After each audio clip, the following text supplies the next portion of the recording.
it's coming towards the end of the season, as we know. Some grand finals have already been completed. On Sunday, we had the wheelchair grand final on TV. On our league, at exactly the same time as the PDRL grand final, Warrington beat Wakefield, which is good news for Channel 4 because they can tweet about it. Not so good news because she was playing for Wakefield. Dr. Emma, how are you? Really good, thank you. Yeah, that's true. I don't know that they tweeted about Wakefield's brilliance and heroics on the pitch because we were slightly depleted in numbers, shall we say? But yeah, it was at York St John University, which was a great place to host it. It was slightly disappointing about the build up, and I felt it was maybe a bit lacking. I didn't even know it was on our league until the day, if I'm honest. I think that might be one of the issues with this season. It seems that a couple of years ago, PDRL launched in a blaze of glory for many and various reasons. Lots of publicity around it. Obviously, COVID has come along. Last year was a write-off and it's back this year. But it seems to have gone under the radar for some reason. I didn't realise it was back, and then it was back in these festivals. And I seem to have completely missed the whole season. Yeah, I mean, the beginning of the season was dropped on us, really, because we didn't have a pre-season. We weren't sure when we were going to be back playing. And then suddenly it was, you can start your league matches next week. So it was a bit strange. And of course, the community level rugby training protocols have been a little bit different to sort of Super League. So we were training on a pitch when we couldn't use tackle bags, so there wasn't the contact training. So it was a very strange kind of start. And I honestly think that that's one of the problems we've had at Wakefield, because we have had the worst season for injuries that I have ever been involved in. And I think, not just injuries, but severe injuries. So like in the first match of the season, I didn't play in it. It was at Leeds. It was on a 4G pitch. And a new recruit that we had, a guy called John, he ended up with multiple fractures in his ankle and leg, consequently surgery, and pinned and plated. The second match out, I broke my collarbone. And then the third match out, Josh Goodfellow snapped his bicep tendon. He's had to have that surgically repaired. Then there was a variance of different injuries that were kind of minor, like hamstrings and stuff like that. And then Al broke his thumb. So it was like he had to have that. So obviously he was in a cast for like 6 weeks. So there's been lots of major issues that has kept the team very, very fluent and not really with any kind of core stability, anybody being able to get used to working with each other. We had some new guys in the team, James Nunnington, people like that. So yeah, and of course, in amongst all this, they've had to try and put together classifications, because at the beginning of the season prior, we were actually asked if we wanted to put in expressions of interest to play international.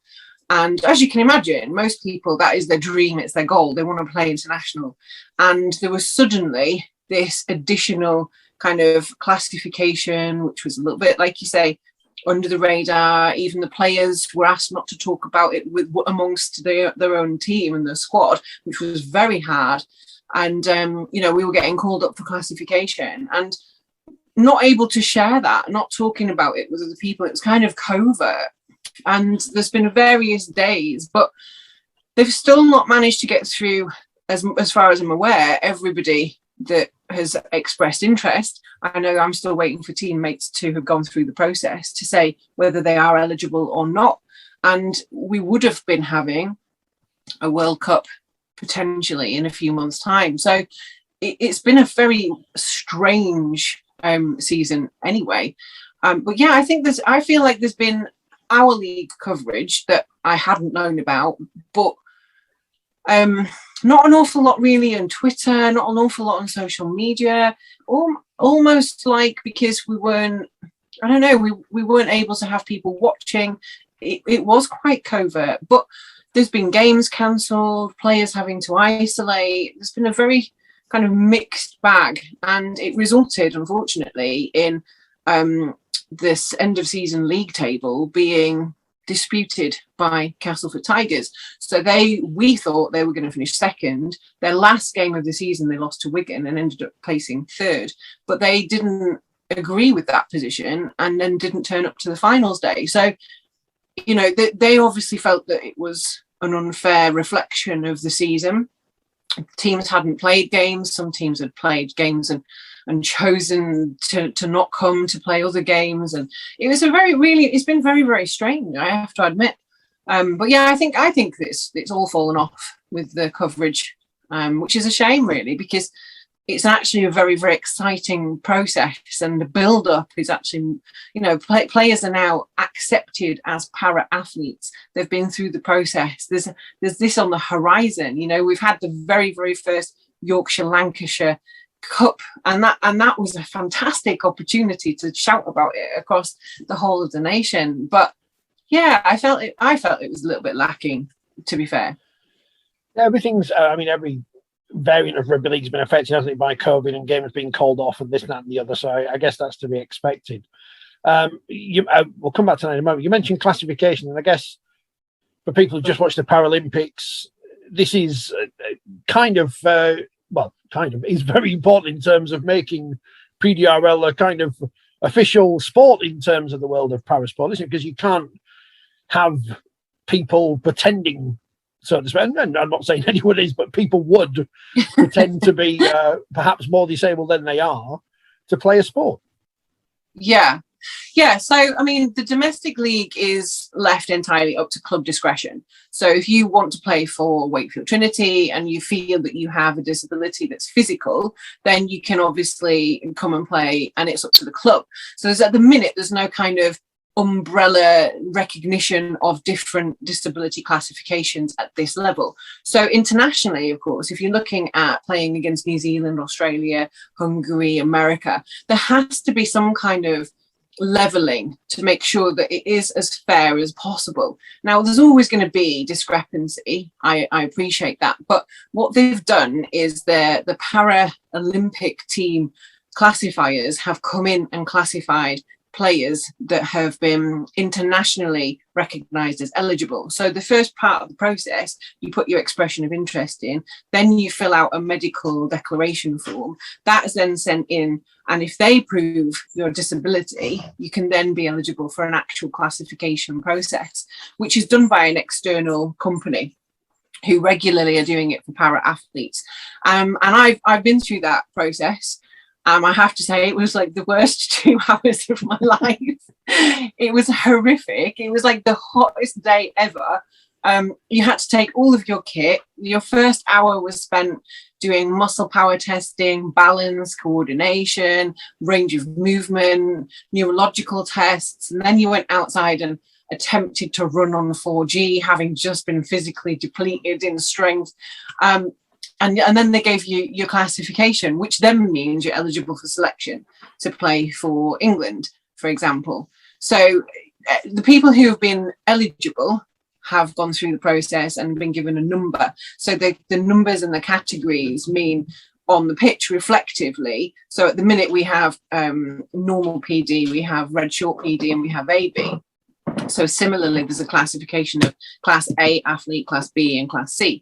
That determines your level of impingement in mobility. And 11 aside is what they'll be playing. So there will be extra players on the pitch in an international field anyway.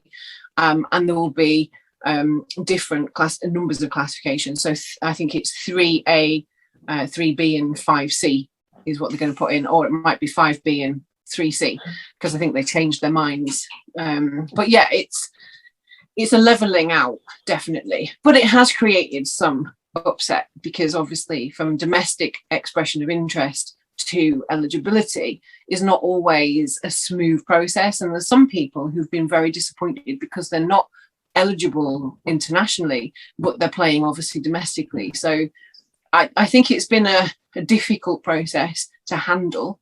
And I'm not sure how it will pan out eventually, because obviously not everybody has even been classified yet. So it's still a work in progress, I think. Yeah, I think we see sometimes that, I can't say I was paying 100% attention to the commentary all the time, but at the Paralympics, they mention things like categories coming in and coming out because of the number of people involved and whatever. And then I guess you can still need assistance in real life, but you might be not disabled enough to run or swim or whatever. And that seems a bizarre thing to be told to you when you just wanted to get out there and play sport. Yeah, absolutely. And I think that is one of the things that's come across for me. You know, there are people who have been deemed not eligible to play internationally and represent the country. I mean, I have been classified, so I have a classification. Technically, I would be eligible to play internationally, but there is obviously, being the only woman that is eligible, it is difficult to get into the A category, skills wise and physically wise. There are different levels of capability within that, and you know, the suggestion was put to me that perhaps once there are enough eligible women, there could be an eligible female England side, which I think is so far off in the distance. I don't think it will ever happen in my lifetime. So, you know, there's disappointment in lots of different avenues, but yeah, I think having read social media, I think there's a possibility it won't encourage people. It'll actually put people off, because I know there was a chap from Castleford who was extremely upset and very vocal on social media about the fact that he wasn't internationally eligible, and he'd been turning up week in, week out and playing and loving the sport and wanted to play to the best that he possibly could do, and had been told that he's not eligible. So there's always going to be disappointment, isn't there? And from a coach's point of view, if you were all able-bodied and you were all on the same level playing field and you weren't selected, it's almost like, actually, I could work harder to be on the pitch, because actually I'm a fullback and he's a fullback and he's a fullback. Our job's the same, our capability, capacity is the same. I can work harder to make myself better. But in the field of disability, you might be the same A-class athlete as somebody else, but you're never going to be able to progress your own physical capacity to be able to be better than them for selection. So there is that issue, even if you are eligible, to create a disappointment, because, you know, I mean, I'll be absolutely honest with you, I wasn't selected for Yorkshire. I won't be selected for England. You know, I'm not good enough to be selected. You know, that's one of the things, but I cannot physically improve myself to be competitive within that class.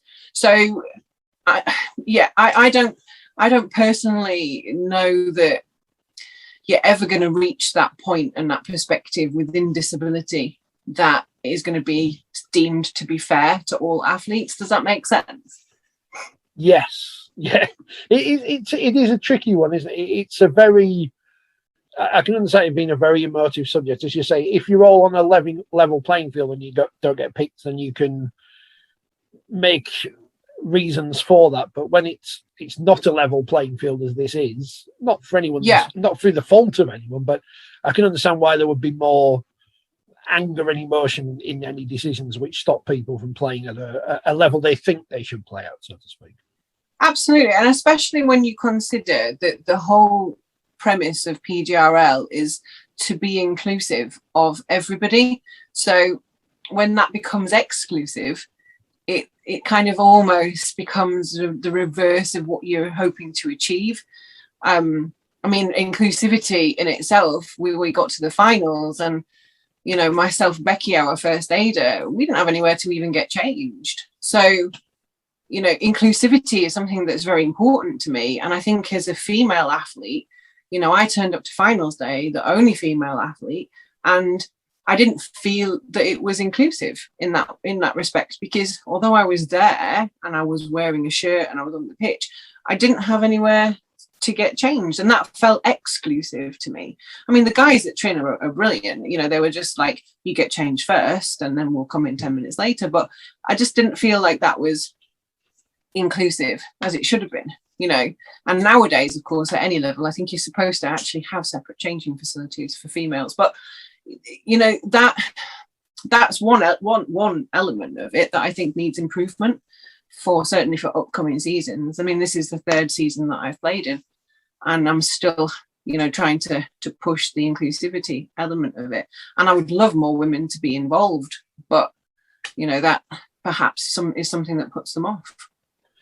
Is it almost a victim of that early success that, obviously, I mean, again, COVID happened, take that out of it, but because everything seemed to grow so quickly, that the teething troubles have come later on than right at the start, it seems. And whereas, classifications come involved now, having a World Cup, which obviously has been delayed by a year, but did appear to be tacked on as a kind of an afterthought along with the other 3 World Cups.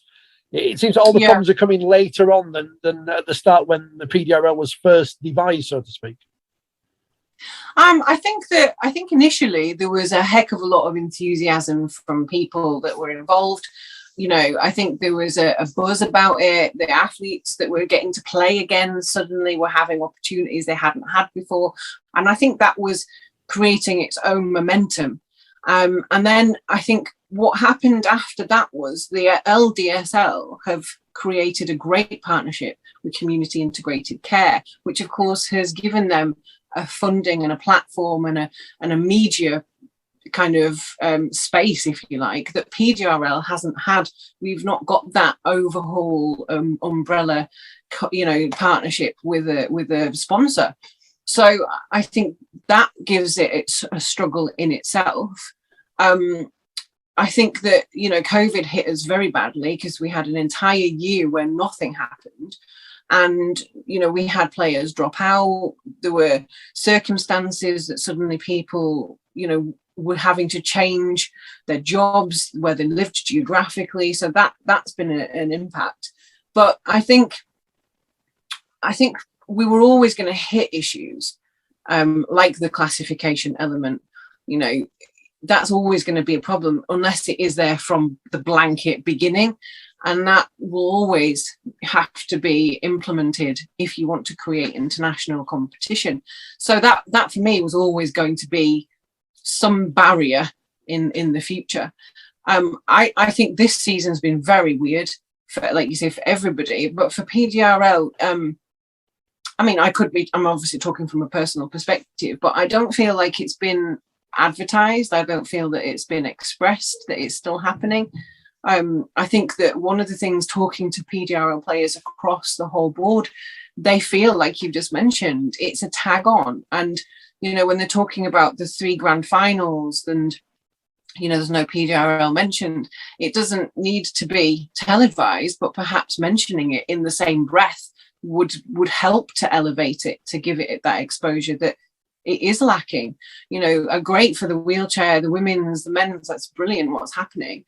But it's always that second kind of tier of expression and exposure, which until it's, kind of up there on the poster, if you like, it's always going to be missed because there's that excitement about the advertised Rugby League World Cup involvement, and everybody wants to see it, and it's televised and it's brilliant, but it's not anywhere near considered in the same league, excuse the pun, as the others. And I don't think until it is, I don't think that we will attract sponsorship, because it's that kind of catch-22, isn't it? If you're not getting the exposure, why would somebody bother sponsoring the league?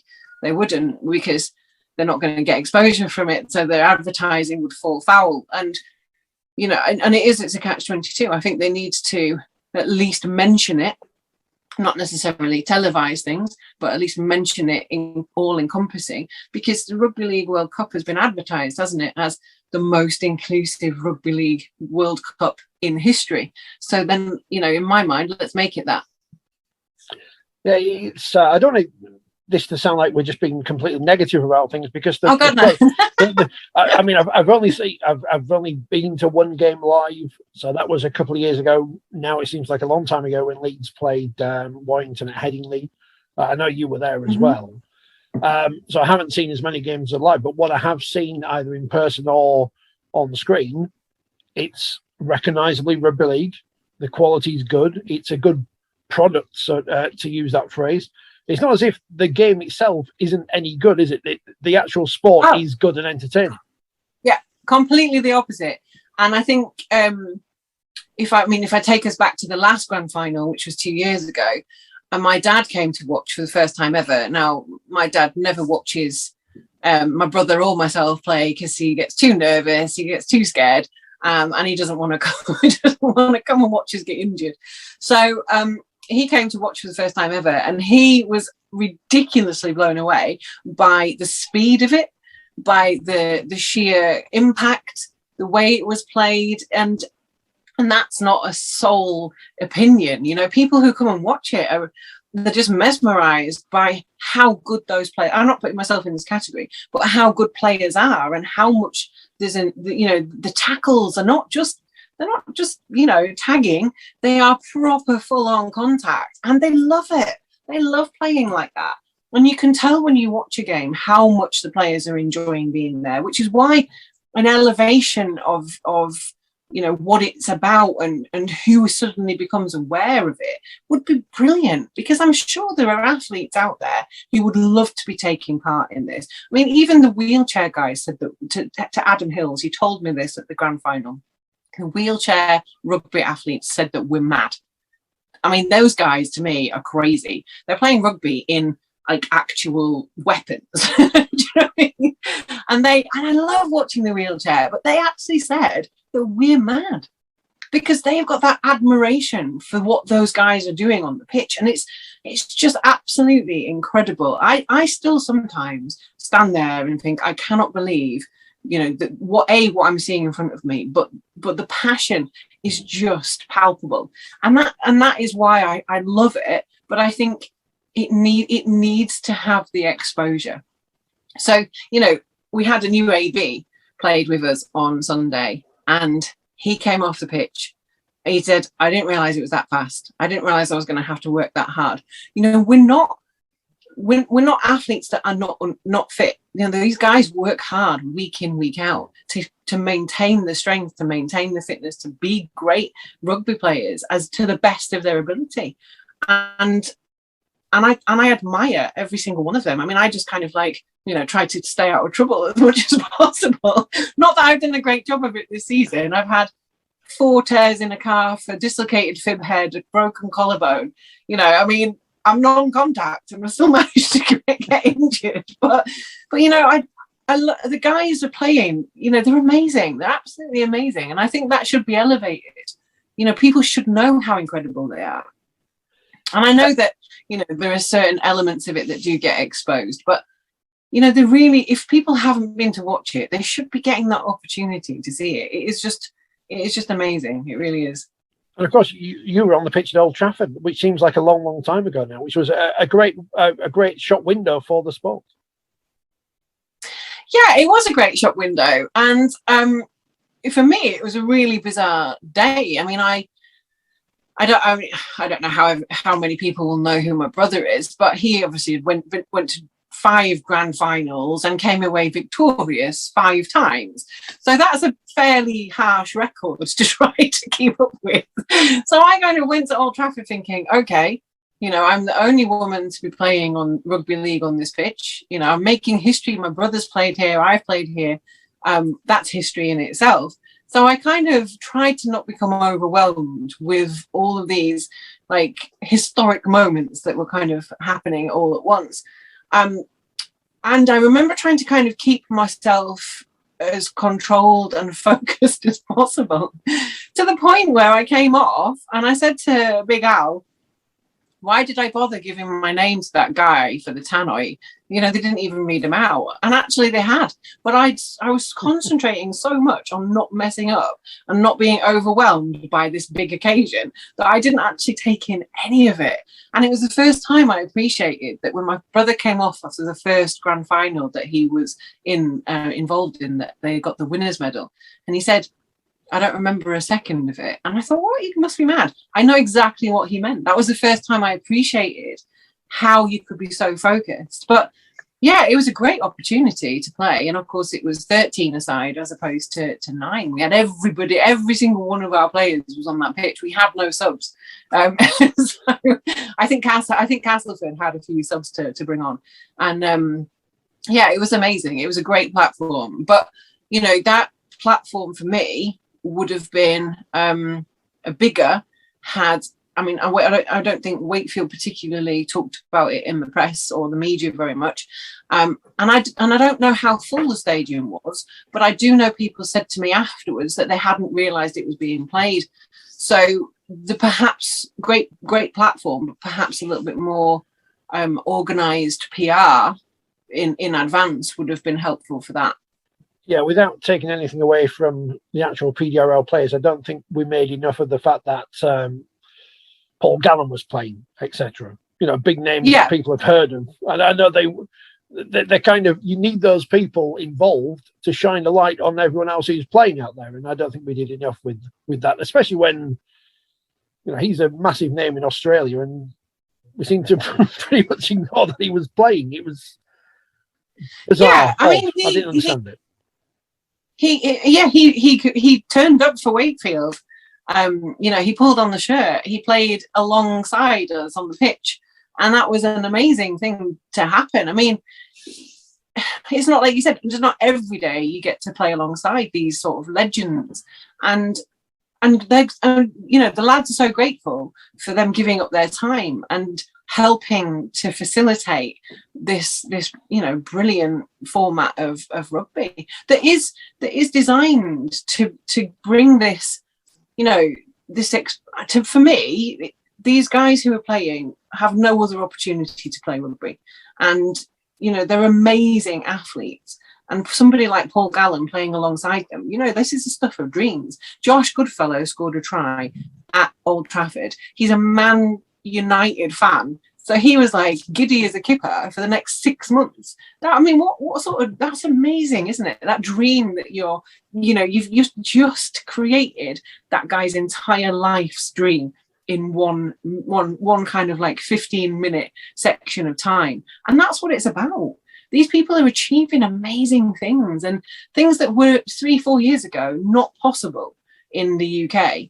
And that is, you know, I mean, that's what it's all about. I mean, I speak to George Tonner regularly, and you know, he's still as enthusiastic as he was when he's established the format of PDRL all those years ago.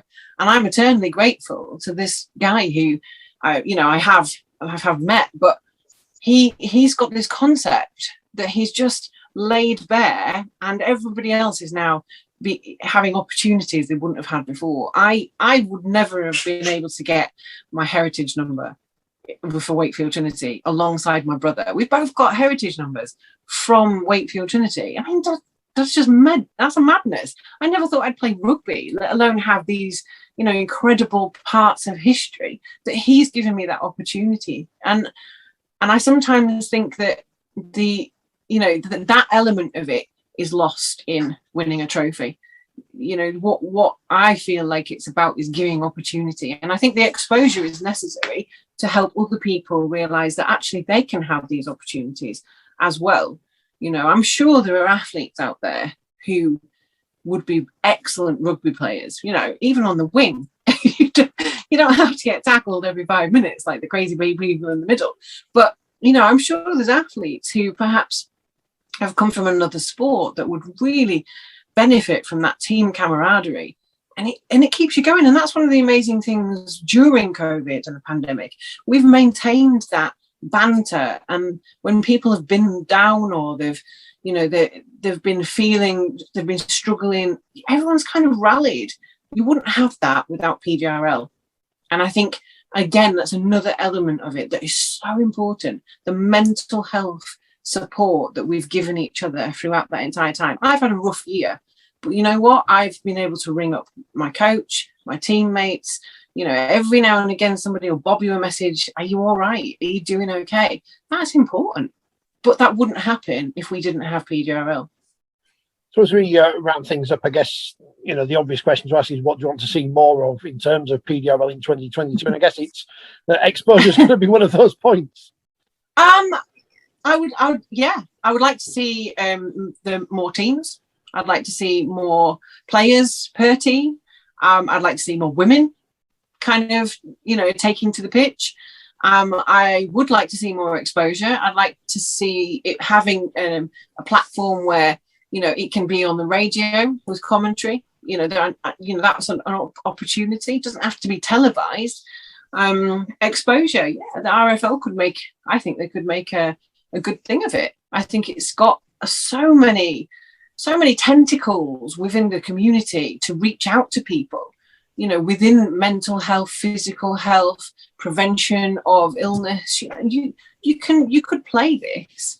And I think it would be beneficial to more than, you know, just the people on the pitch, because you could come to training, you could come to watch. There's a community with it, and these people are so inspiring. You walk away from that pitch on a weekly basis thinking, wow, you know, these people are incredible. And I've said it before, and I think I've said it before to you, you know, in a normal room of people, you meet a person that is inspirational and mesmerizingly so.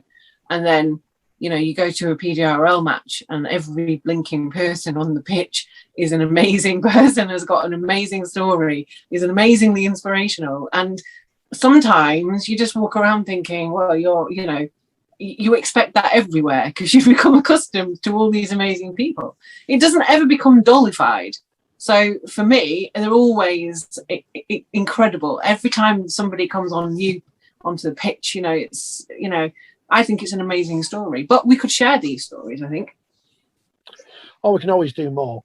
And I guess if anyone out there is watching or listening and thinking, I want to get involved, get in touch with your local club. And if they haven't got a team, tell them they should set one up. Well, all of the teams that are in the competitive league have to be part of a foundation. So you couldn't just set up, I'm going to use an example, Eastmoor Dragons couldn't set up and be competitive in the league. There has to be a foundation attachment. So Wakefield Trinity, obviously, if I go to your nearest one, you know, your Super League club that's got a foundation attached to it, and that's where, if they haven't got a team, you can set one up. I think York are setting one up for the next season, and possibly Salford. So there are emerging teams as well, fingers crossed, that are going to get enough players to be able to be in the league competitively. But definitely, and I wouldn't be put off by the classification element of it. You know, we're still working domestically on the basis that club discretion means if you have a physical impairment, you know, then you will be able to play domestically if the club deems that is suitable for you to be playing. So definitely get in touch. I mean, even if you just go to practice and you're not sure. I mean, I know I'm waffling on a bit here, but the first time that I went, I said to Craig Shepherd, if I can't run, I'm not playing. If I can't get through a first training session, I'm not playing. And, you know, I went to one training session and they won't let me leave. I keep trying. You can't wait for next season, can you? You can't wait to get back out there, get the kid on. And do you know what? I'll be absolutely honest with you, Richard. I'll be absolutely honest with you. I've had the worst season from a mental health point of view, because, you know, I got injured quite badly twice within very close succession. I haven't had a decent season. Physically, I've questioned my ability to be able to continue playing at all, or even training. And, you know, then the question comes on, you know, I'm self-employed. Is it impacting on my income? And I fell out of love with it, and I've been in love with it. And then, you know, the classification things, and there's disappointment, and there's all sorts of different emotions that have gone on this year. And I had decided that I was retiring. And then, of course, we had no subs for the grand final. So they convinced me I needed to come back on. And I wasn't 100% fit, as quite a lot of our players weren't on Sunday. But you then remember, don't you, why you were there in the first place, and the banter, and, you know, the team spirit. And it's just a whole bunch of people that I would really miss if I wasn't there. And then, of course, you know, there's the other thing in your head, isn't there? If I retire this season and they bloody win next year, I will be gutted that I'm not in the squad, won't I? It always drags you back. It always drags you back. Rugby league has this ability to drag us back from the precipice time and time and time and time again. We can't help it. Yeah, it does. Yeah. Emma, thank you for your time. Rest up. Don't get any injuries in the off season. I've got 6 weeks. 6 weeks. Not much. 6 weeks. Pre-season starts in 6 weeks. Well, at least you'll have one this year, and fingers crossed 2022 is a better season on and off the field for everyone. Yeah, thank you very much. Thank you for having me. It's been brilliant chatting.